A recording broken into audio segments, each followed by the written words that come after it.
Hello and welcome to Geek First. This is our weekly-ish Fallout review series. We are on Season 2, Episode 5. I'm your host, Dylan Muss, and my usual co-host here of Travis. Unfortunately, over these last 4 episodes, he's built up a lot of radiation poisoning from all this Fallout. And so he's sick right now, so he's with the doctor. He'll be back next week. But in his place, I have the cold fusion man himself, Taylor Field. How's it going? It's going good. Happy to be here. And, I'm just to add some more backstory here.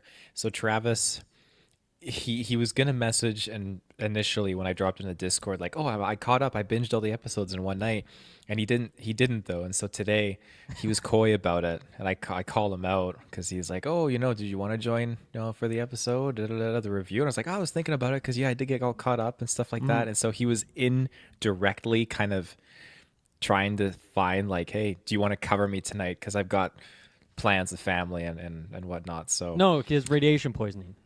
yes, sorry, yeah, of course he's His radiated. whole family Yeah. has radiation poisoning. Yeah. No, it worked out well because me and Travis were doing the review last week, and you were hanging out in the YouTube chat. You were dropping some stuff, and so I was like, oh, I guess Taylor's watching this show. But yeah, so it's good that you have been watching it because now you can join us here on the episode. I'll do some plugs later, but we can get right into it.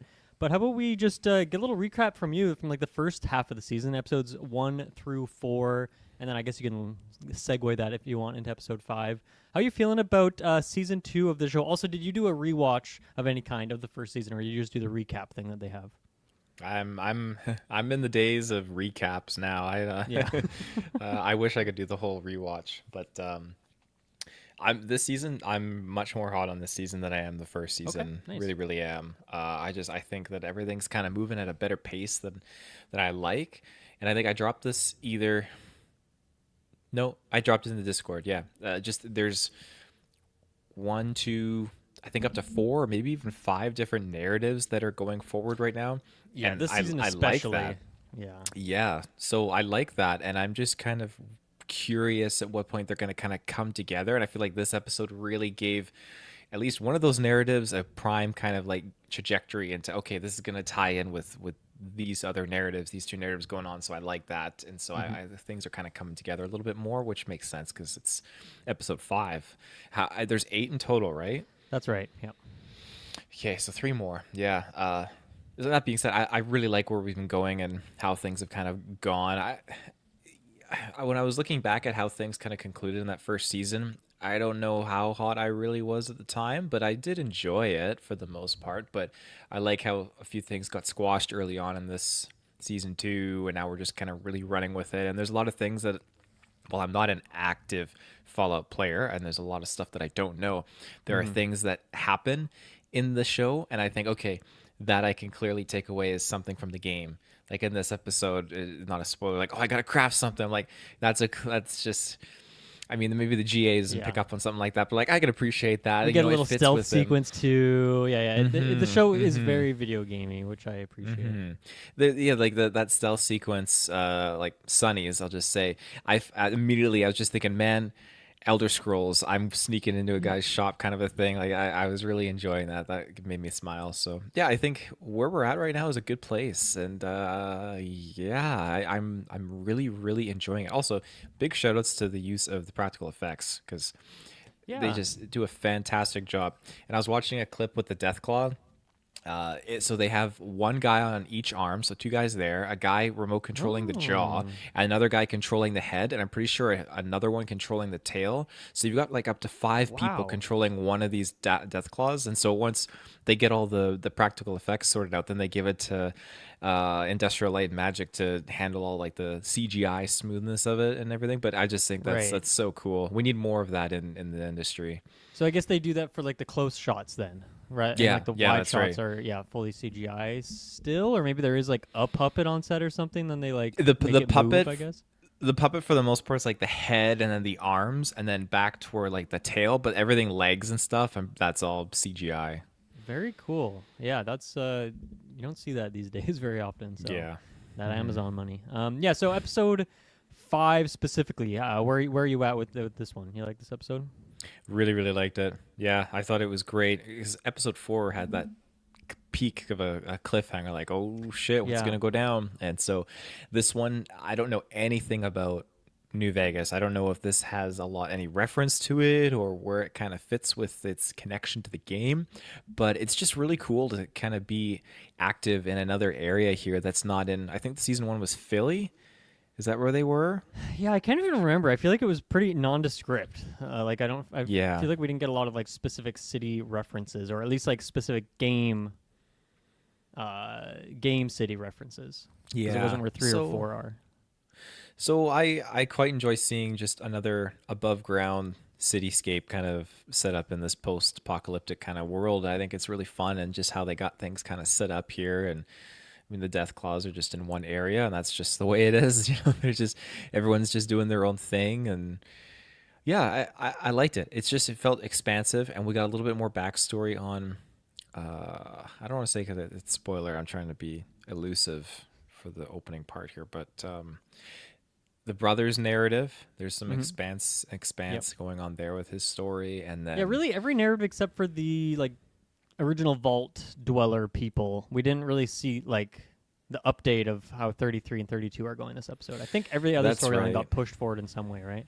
yeah, that's right. Which I'm not a super big fan of just the 32, 33 stuff. That's definitely the least interesting stuff this season for sure. Yeah. It just kind of feels just way, way out there. Yeah, But ever since Norm like pieced out from that grouping, it's like okay, I don't really care much for this branching path that we're following. yeah. Everything else though with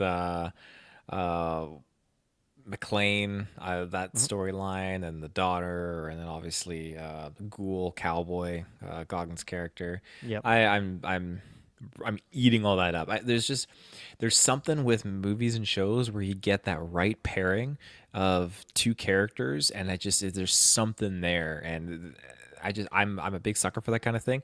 And so sure enough, the show has landed it, and that's probably what season one was kind of missing for me, because it didn't really have that kind of the two team up thing. For this season though, I love it, and I think it ends on a really, really interesting twist. And when you get to the end, I'm very curious to see how that's going to transition into the next couple of episodes. So yeah. Yeah, I guess now that I think about it, we also didn't get any update from Maximus because we saw him run away from the Oh, that's right. Yeah. the Civil War situation last episode.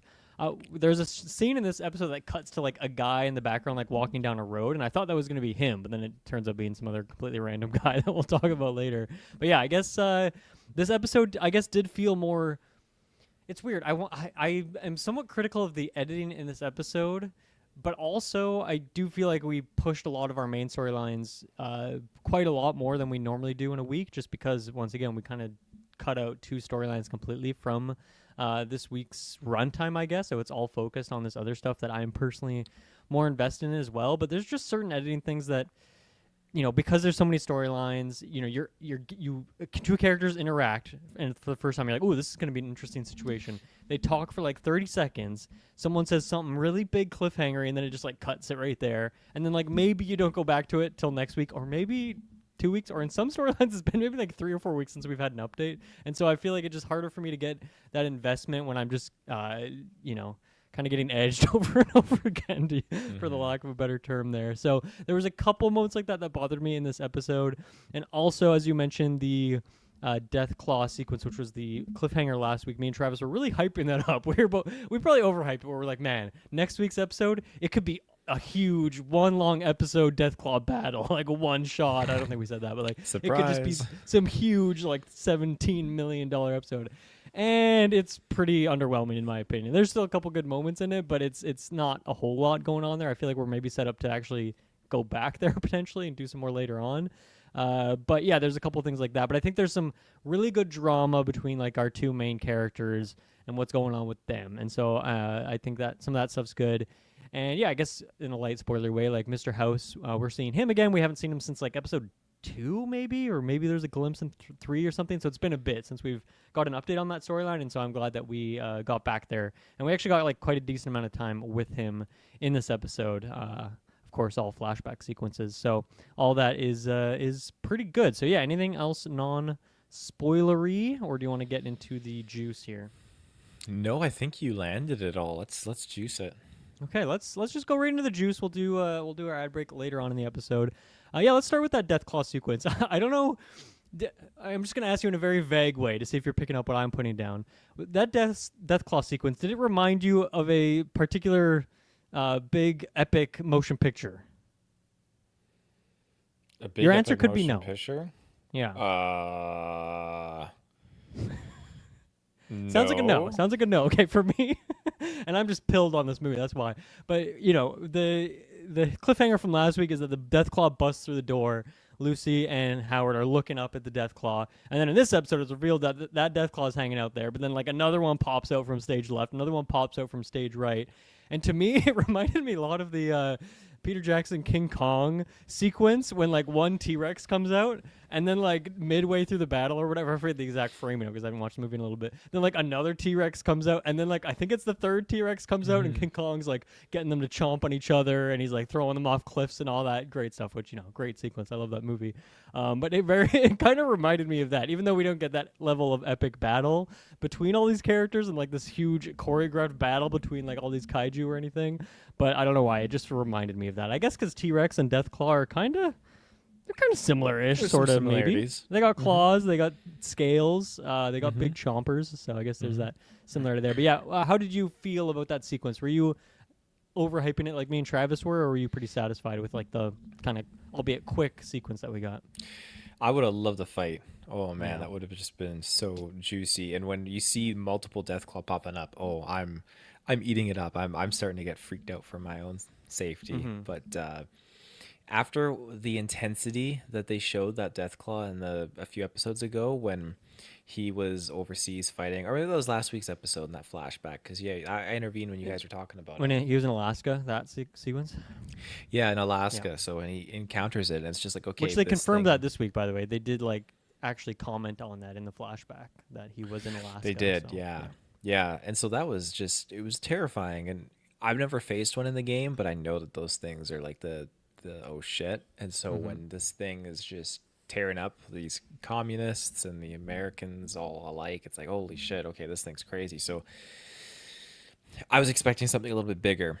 But I guess it just kind of leads to something that's going to happen. I think we're going to be dealing with these death claws eventually because I think that's where the entrance to the vault is. Yeah, I think correct? so, Yeah. too. So that's what we're going to be kind of diving in. They're going to use their budget for that big fight whenever that kind of goes down there. Yeah, I guess But- like something like that could be a big final episode action set piece. And obviously like for the fans of the games, the Death Claw is like kind of that ultimate creature. I like too, they had a little reference to like they're like, oh yeah, these Death Claws came from Quarry Rock. I forget the exact name of the place, but in Fallout New Vegas, like the first time you'll see a Death Claw is at this place called Quarry Rock, whatever the exact name is. But yeah, it's like this quarry. It's pretty close to the starting town, and the idea is that like if you're trying to just gun it straight to New Vegas, that's like the most direct route. But then you go that way, and there's Death Claws, and you're like, okay, fuck it, I'm not gonna go that way. I'm gonna go like the long way Right. around, and then you bumble into like a ton of side quests on the way there.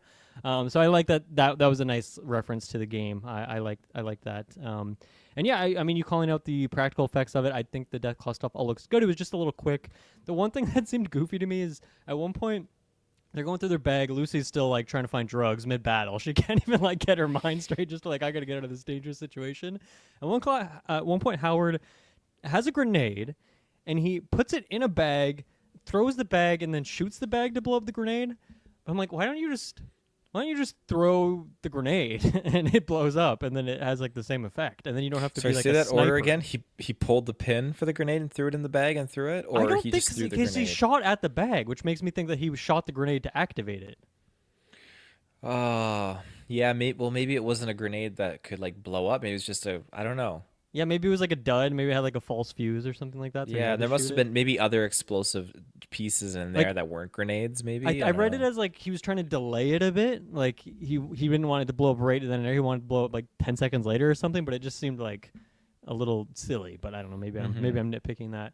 And then yeah, they kind of just pretty quickly evade this thing and peace out. But like you said, I do think we are gonna go back there. And I guess the question is, what is that gonna be like? Are they gonna stock up on Fat Man, like the equivalent of the RPG, like all these big things, a bunch of mines, more grenades, Molotovs, and then go at it? Like, is it going to be Lucy and Howard? Who knows? How these characters, if they're going to reconcile before they go down there. Or I guess she's probably, I don't even know. I guess we can talk about that later on. What's going to happen with Lucy and Howard? They both end in a pretty precarious situation here. But yeah, the Deathclaw sequence, it was all right. I wanted a bit more, but I do think we will get a little bit more. But also, I kind of thought that about Kaisar's Legion. I don't know if we're getting that at this point, so we'll have to just wait and see what happens here. They gotta spread that budget around, I suppose. For sure. I will say one last thing with Death Claws. It definitely, I like your call out of the dinosaurs for King Kong. It definitely felt like Velociraptors, Jurassic World kind of esque when they were just kind of sneaking around there. So, Yeah. And then, as I mentioned last week, I was pretty disappointed that New Vegas was, deserted at this point. There's no one there. It's kind of all destroyed. It is inhabited by Deathclaws, but I still wanted to see people. I wanted to have that lively energy, and so I like that we can just. They literally just walked past one door to get into Freeside, and we can see that metal door that's blocking them off. And yeah, there is still a bunch of people there. There's a society, so that was fun. I like to see that, and I can't remember if Sonny's is an actual shop in the game. It could be, it could not be. I'm not sure. It's been a bit since I've been to Freeside in my Fallout New Vegas playing, but I really like that. I like that we're back at this place. Of course, there's all sorts of weird people there. Guy, asking for caps. You just beat him up. That's his transaction. Beat me up, you get free caps. We have a shop and a little side quest classics. This is a very Fallout New Vegas kind of side quest where you go into a shop, something's not right. Turns out the shopkeeper is dead, and some guy actually kind of invaded the shop, took over the shop, and so Lucy's trying to steal from him. And then someone else pops in, and then we don't really see a resolution with that. I guess she just left. It's kind of like a dramatic. The character's like, "Who are you?" And she's like, I don't know. It was a little melodramatic for my liking, but she walked away with a power fist, which is again a very fun Fallout melee weapon. So overall, I thought that sequence was decent. But yeah, that was her first, I guess, kill on a regular human being. Yeah, but I justify it. It was self-defense, right? The guy clearly pulled and I think fired on her too, and she acted in self-defense. So she shouldn't feel as bad as she does. But yeah, and I mean, I guess this also closes off the Lucy drug addict arc because she took the Addictol and now she's cleared out. I love how fast that was. Just one inhale and then blah, that just got me. I was laughing. Addictol. yeah, very very classic Fallout stuff. Let's see, where do we want to go next? Do you want to stay with the Lucy Howard stuff, or do you want to jump around? We can stick with the Lucy Howard stuff, yeah, because it's we learn, okay, he's got a deal with Hank. He's going to be switching gears here and returning Lucy back to her vault in order to keep his family safe. I wanted to say that maybe this was bullshit and he was just kind of doing some fandangling here, right? But it seems like, no, that's genuinely what he was going to do to keep his family safe, which I feel like it kind of goes against his character, right? How so?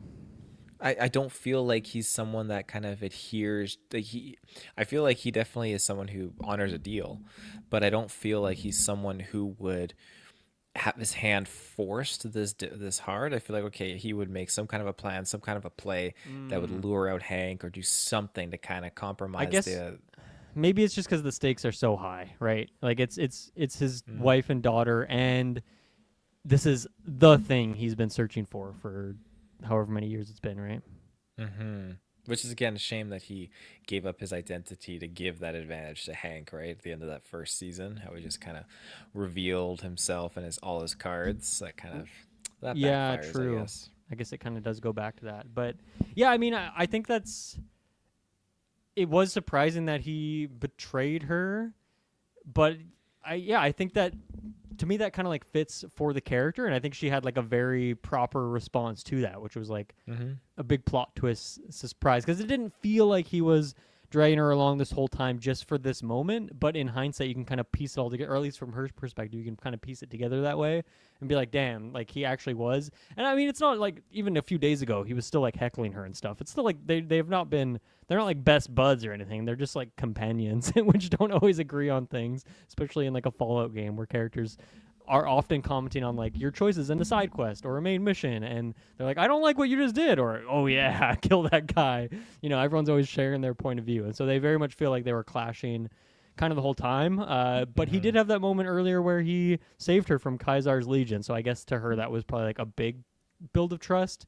And so I don't know, maybe she needed to do that for him a couple times before he had that level of trust. But I think it just comes down to the stakes of the situation. I feel like for him, it was just such a big deal finding his family, probably particularly his daughter, I would say. I mean, obviously his wife, there's a lot of baggage going on with that relationship.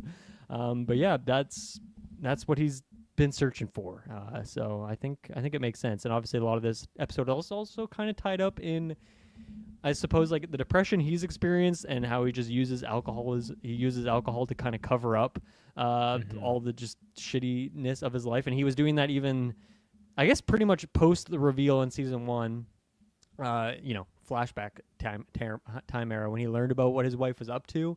And that was really devastating to him as well. And learning about this plan, learning that like the plan was to have the nukes go off like on his daughter's birthday is obviously like really dark as well and just really disgusting. So yeah, we got to see a little bit of the darker side of Howard, which for him is really just bottom of the bottle kind of stuff.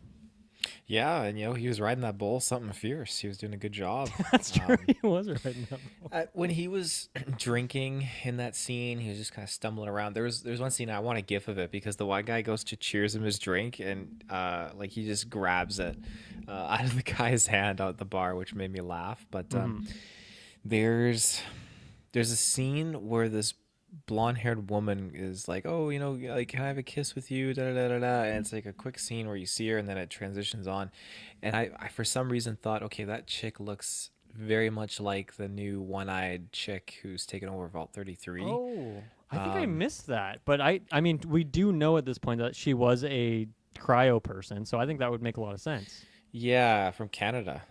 So she's...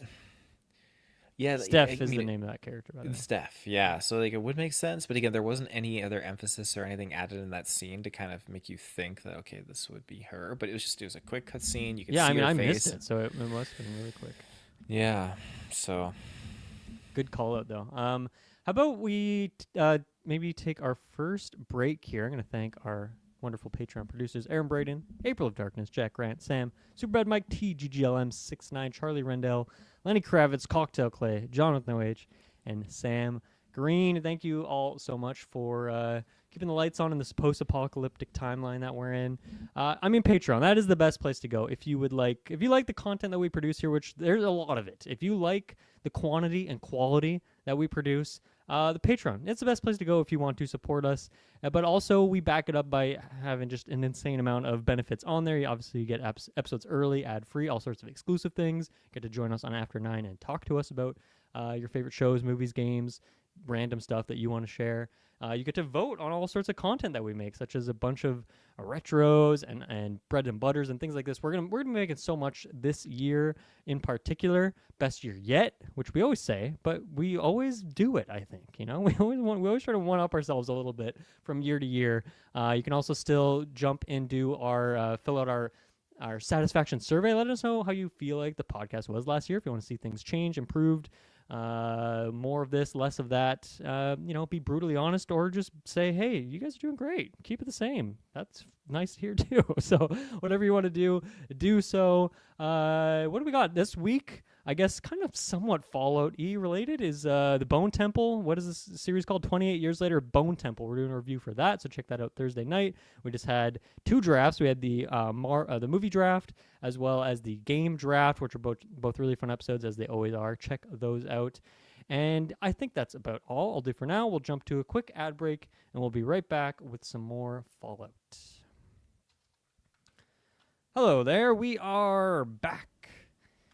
Okay, let's continue on with, well, I guess even in this episode, was it a surprise or a plot twist or anything for you to get the official reveal that Howard's wife and kid are actually still alive? We saw, their tube. I guess we didn't see, their face and them breathing and walking around, but we saw, a nameplate on a tube with their name, so it's kind of, it makes sense. This is a big thing that they've kind of been hinting at a little bit, but I also feel like Howard's story has kind of been... That's been in his head, but I don't feel like that's necessarily been he's taken step 1, 2, 3, 4 to get to that point. So yeah, I don't know. Was that a surprise at all to you to actually get that confirmation that these characters are alive? I was surprised, but I also felt like, okay, at this point, it does feel like this guy yeah, Hank's going around, he's pulling people out of cryo, and so when they get that reassurance and confirmation, like, hey, here they are, I thought, oh, that just means that they're probably being put on a show here for something that's not going to bode well, some kind of something negative. And sure enough, that's what it came out of it. Like, hey, they won't be touched if you make this deal. So I also was, when I was looking at the wife's cryotube, I'm not sure if it was just because of how much ice there was covering the front of it, but I was like, and you really can't see into it. Like, it doesn't look like anyone's in there. Yeah, I mean, I guess that's probably just, well, I guess just to keep us on edge, maybe. Don't show us the face, just show us a hint of it, maybe. I was thinking, well, if they're not in there, maybe they're out and about in a vault, or they're doing something out, and they're not sleeping right now. Yeah, I mean, the wife obviously is such an instrumental character in Vault Tech and like all the goings on, dropping the bombs, all this crazy stuff. So I could see her being a character who was woken up, but I don't know if she would want to do that without her daughter, because even though she's like kind of evil, you would assume she still like loves her daughter and wants her in her life. But I don't know. Maybe her goal is like, hey, I'm gonna go back into this world, make it better before I send my daughter out. I'm not sure. So I guess we could get some of those reveals. That's possible. That could come down the pipeline here. Yeah, and then I guess the way this sequence ends is that he turns on her. He hits her with like a trank dart, which is kind of set up by this random character who's going through the wasteland, who is in love with a robot. Very Fallout kind of storyline there. Gets clubbed by McClane. And I think they did a really good job with the sequence where he's in like the Dune hand machine thing, and then we get the classic. The camera like zooms out to just show the window where so many times we've seen the heads explode and the blood splatter on that window. So the camera pulls out there.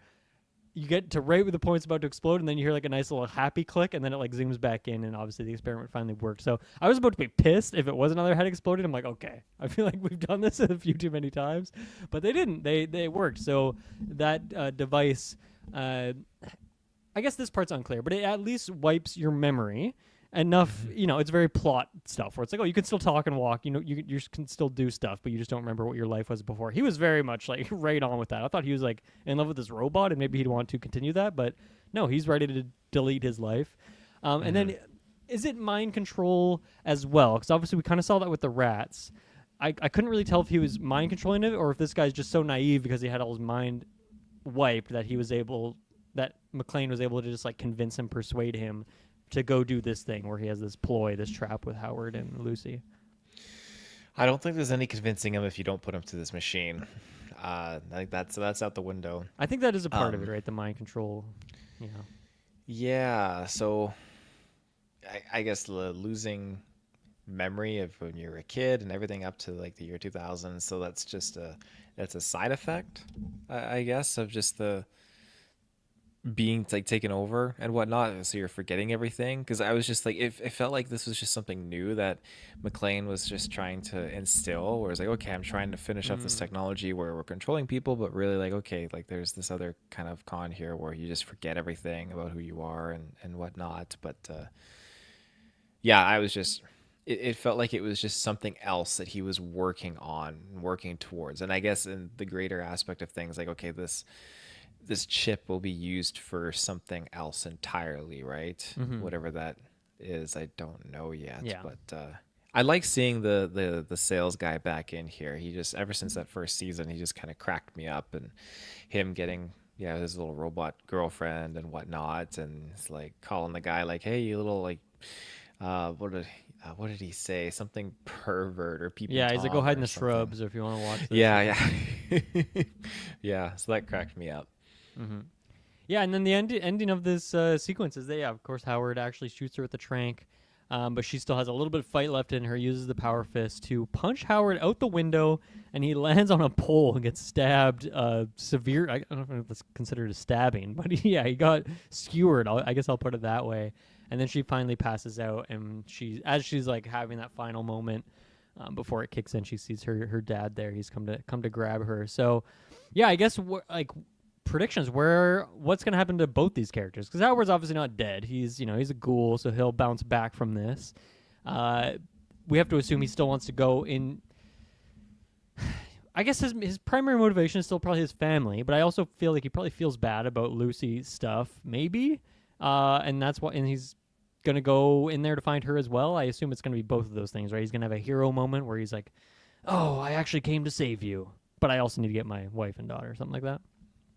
Yeah, some kind of little redemption narrative, I'm sure, would make the most sense because like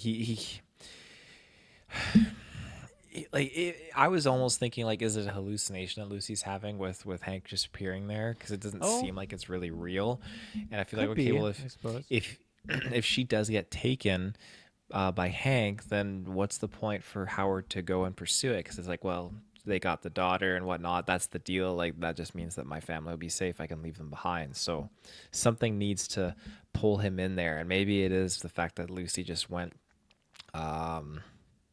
popping off on him and knocking him out, and he's just like I don't know, regretting that decision out of sympathy or something like that. Because each, I won't say each episode, but a lot of these episodes are just kind of rebuilding his humanity a little bit more, to the point where he just had to get blackout drunk because he Yeah, couldn't handle it. yeah. Yeah, I don't know if that answers the question. Yeah, it does. I mean, and then also like, so is Lucy going into Vault Tech, into like the Vault Tech base, whatever, with McLean, or is he actually sending her back to the vault? I feel like he probably wouldn't do that because he'd assume she would just break out again and like do her stuff, unless he mind wipes her, which I guess would be maybe that's one of the things he wants to do with her, which would be fucked I think up. yeah, But he's bringing her into his main vault for management there for sure. yeah, I think so too. So Howard's on his own to take out these death claws and get in there. Do you think, or does he powwow with? Does he meet up with Maximus? That's probably what it is, right? He probably meets up with Maximus, and then Maximus and him. He's probably like, oh yeah, Lucy's alive. You got to help me save her. Under the guise of like, well, he does maybe want to save her, but mostly to like get into Vault Tech. That's probably what happens, right? That makes sense. Yeah, I can see that. That makes sense. Yeah. Yeah. So yeah, that's gonna be cool. Poor Lucy, man. The amount of times she has been knocked out and taken somewhere. Like we had Kaiser's Legion earlier this season. We had the I guess it's a little bit different, but like that experimental vault by Sandy Shores or whatever, with all the facial experiment, like all the people had like weird, growing. They only have one eye, or they have extra noses, all these things. She got down in there. Some weird stuff was happening. So yeah, she just had a really unlucky go of it. But I guess that's just kind of what followed as a game as well. You just find yourself in crazy scenarios one after another. Yeah, and I think it's just kind of the meme factor too in this world where it's the vault dweller that kind of gets picked on, which again they're just kind of daft, and we see that again with, I can't remember what her name is, but she's got her friend and they're just in the Vault Tech building. She's like, this is my turf, and they just kind of scoff at the vault dwellers because you just know you're dealing with this kind of, I don't know, state of person. Okay, what else? I guess, so Mr. House, or Robert House, we finally got more of him this week. Quite a lot of him and Howard in the before times at the Lucky 38, his casino there. Without the kind of the background of the New Vegas stuff, how are you feeling about Mr. House as a character, the kind of this plot line, I'll say, and about the stuff specifically in this episode too? Is he actually a good guy? Is he a good guy? Is he a good guy? No, I feel I like don't know. no. I don't Okay, think because so. in this, where he's just preaching like, "Hey, I gotta stop the end of the world, and I gotta take down building up a missile defense system to stop everything, like all the nukes and whatnot." And it's like, okay, that seems like a good guy thing to do, but I just couldn't really gauge him and his character because earlier on he mind controls this guy to just kill his friends and whatnot, and so yeah, I don't know about him. But I like the idea that he's using the scientific, mathematical, numerical equations to kind of predict the future. I'm curious to see where that goes. Yeah, it's an interesting angle because you don't get what's the word, flashbacks in the game. He is a character that's in and around the game, I'll say, without getting specific about how he's in the game. But like you don't see this version of him, so it's fun for me to get this because he is such an integral part of the story and lore of Fallout New Vegas specifically. And so it's been nice to finally get a little bit more of him here. He's, I don't know, I think a lot of the characters in this show are over the top, right? And I think for me that works with like goofy little characters who broke and are taking over Sunny's shop. It works for like that weird shopkeeper guy who is in love with the robot. But I don't know if it's working for me when like Mr. House is going all evil maniacal villain and he's like yelling at Howard who's like getting in the elevator. He's like, "Why are you here?" All this stuff. It just seemed a bit much for my liking in terms of just the I guess the way. I guess just the way he decided to act in that situation, whether he was directed to go that way, I'm not exactly sure. But I guess the performance just wasn't totally believable for me. And it kind of, like, I feel like there was a mysterious / intimidating factor that he had in the other episodes that we've seen him in. And this time he just felt like a little too zany for me. So we'll see. And I guess there's interesting kind of Easter egg reference in this episode with him that I guess I won't spoil for like game purpose reasons, but it was cool to see his kind of headquarters there in the Lucky 38 and yeah, get some of that in Vegas pre-war because you don't see that in the game either, right? You never go back there. So yeah, I guess I'm feeling this was one of the storylines that I was a little bit lesser on in this episode. I am again still curious to see where it goes, but I don't know. I guess I've been waiting so many weeks to see this character again, and I didn't love what I got in this one. Yeah. No, that's fair. I can agree with that. And I guess the last storyline we haven't really touched on is Norm, the brother, and the crew that have broken out of cryogenics. They find a Vault-Tec, an empty, abandoned Vault-Tec building, different than the one that, what's his name is in, McClane is in. And this one has another shopkeeper from before. A shopkeeper from season 1, who I think is like probably in episode 2 or 3 or something like that. She's pretty early on. I remember she was like in the trailers and stuff like that. She has an encounter with Lucy in that season. I think Howard comes into town, shoots, kills a bunch of people, something like that. So I guess which is why I can't remember the exact reason, but I guess that's why she left that town that she was in. And she's holed up here in this Vault-Tec building with her girlfriend or wife or something like that. And they have a roach farm. This is just kind of their headquarters, head base. And yeah, they connect with Norm, and she has some what seems like innocuous comment about like, oh, another vault dweller. And then Norm's like, ooh, another vault dweller. Who could that be? And then the scene like cuts, and then we come back, and it's kind of insinuated that obviously she informed him that like, okay, well, yeah, I've met your sister Lucy, and she's probably dead, and he doesn't believe that. And then yeah, we get another sequence at the end, I guess, with when he's getting like choked out, right? That's the end of the episode, right? That's the end, and it fooled me because I thought for sure, okay, his new lady friend's gonna come back with the bottle of alcohol, smash it on this guy's head, and save Norm, but. Yeah, it went kind of sideways because I thought he was going to actually kill the brother, but no, he didn't. He just incapacitated him, knocked him out. It's like, okay, so we're gonna see where this kind of goes. But I like everything that girl was telling him. Like, hey, these people gave their lives to this, right? Like they believe in it. And so if you tell them like you killed their boss, it's gonna rock their world, right? They're gonna be devastated. Yeah, absolutely. So I like this sequence. I like what's going on with Norm, and it finally feels like, I mean, he has not had a lot of screen time, and that whole storyline is kind of lesser screen time of the season for the most part. We got a little bit early on, and so I like that. For me, it's felt very aimless as well, like just kind of meandering from place to place and not seeing it very often. Might go an episode without it, but finally it feels like, okay, we're actually at a convergence point. I don't know how close they are. Presumably they're still very far away from Vegas, right? Because that's like been a whole journey for Lucy, and also that shopkeeper from season 1 was also nowhere near Vegas, right? So I don't know, I don't know if this is like a by the end of the season they reconnect thing. This could still be a path we're on until season 3. Maybe that would be my prediction, because I feel like we have enough in these last 3 episodes of just Maximus reconnecting with Lucy. I don't know if we'll also do that with the brother, so maybe that's like a next season thing, which would be kind of crazy if we go that whole season without them interacting at all. If we do get a third season, which I forget if that's like officially confirmed. I thought they officially announced it. Yeah, I feel like they probably did. So I could see something like that happening. But again, as I talked about, I think last week with Travis on these episodes, like I feel like there's not a lot of care and attention given to like how long it takes to get from place to place. Like there's definitely some fast traveling going on, which again, a very video gamey is fine. But normally when you fast travel in the game, it's like, oh yeah, 3 days have passed. It just doesn't like change anything because it's a Bethesda game. But yeah, I like what we have going on here, because at least it feels like, okay, we can foresee like a convergence point where we're going to be set up with Norm has some sort of clue of where Lucy went. I don't know how he'd really get that clue from the shopkeeper. Maybe she's just like, oh yeah, she went west. It's like, okay, well, you go west far enough, you end up in Vegas, I suppose. But yeah, there's at least something there. So I like to see some of that. And yeah, I still don't care much for like the rest of the crew here. The other people have broke out. Even like the girl that he's becoming friends with, and she gets like some emotional moments where she keeps welling up of like thinking about her. What was it, her cat or her dog? I forget what it was. Yeah, puppy. Yeah, her puppy from the before times that's like no longer around all this stuff. So I don't know. I'm not too invested in these characters yet. I do like Norm, and I do want to. I wish the best for this poor guy, but yeah, it seems like it might be a bit before we actually see him like interact with other main characters. But he's becoming more rugged. I feel like week to week, which is nice to see. It's fun to see.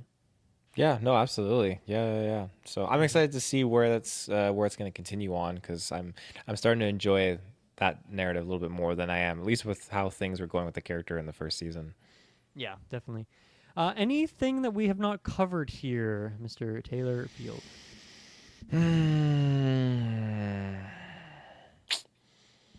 No, I'm glad you mentioned earlier just the Maximus and Lucy stuff, because yeah, that's totally just went over my head that we didn't get them in this episode, and I'm curious when that's going to kind of tie back in, because I feel like the whole Brotherhood of Steel, like, that's some serious shit going on. Like, their whole foundation just collapsed, right? Yep. So it would be nice to get a little bit more insight on that.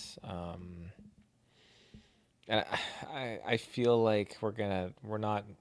What's the name of that branch again? It was the one that wasn't invited to their meeting because they're so powerful. I feel like we're where not done Kamal with came them. from, Yeah. the Commonwealth branch. Yeah. Yeah, I feel like we're not done with the Commonwealth. I feel like they're gonna come back and drop Yeah, the heavy. I don't know. I don't know what's gonna happen. Especially with Maximus leaving, like maybe they just go hunt him down again. But I just feel like we've done that before. So I don't really know what's going on there, and not really even in the games. Like Brotherhood of Steel is not that's not the quest I'm usually hunting down when I want to pick up a Fallout game. So it's not really my favorite realm anyway. But yeah, Right. anything else here, Mr. Field? No, I don't think so. Are you joining week to week now? I think there's a high chance. Yeah. Okay. I will, because what was it? Three more episodes. Yep. So when is the finale? When does that put us in? I guess it's February 5th. That was a random shot in the dark. How close was I?